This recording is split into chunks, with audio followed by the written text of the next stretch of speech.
mwana mukango. In English, I'm saying I'm going to give you a poem and the title is mwana mukango. Say, can we say mwana mukango? Mwana mukango. So I will be saying mwana mukango. Then you say ta tosorana. Can you say that? Ta tosorana. Ta tosorana. Ta tosorana. Hello, my brothers over there. Hello, big guys. Hello, hello. Can you say ta tosorana?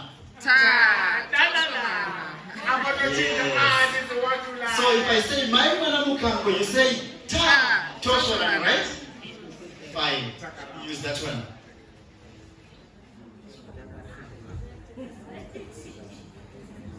One, two. It's the engineer. 1 2 1 2 1 2 1 2. Mwana mukango. Ta tosorana. So vana vatina kuvimbika mazuvano. Vanopakura chero vasvika vanopakurira. Nditi apa kune nzara chikafu hakuna. So mwana mukango. Ta tosorana. Well. Mukangovapa chete. Mukangofamba mbirika. Mukaenda guhu sechimera.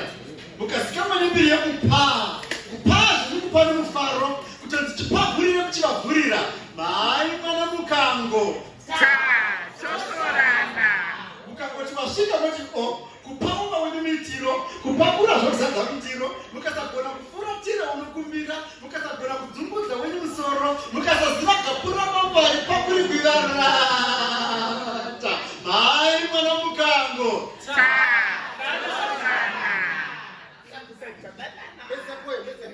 Vachiri kurega vagumire moto weforia. Upepechule ngazi zvokungovhura mombe. Soksi ngazi zvokuyanguva yeti. Pankuru ngavazhe vazadze susu vaende.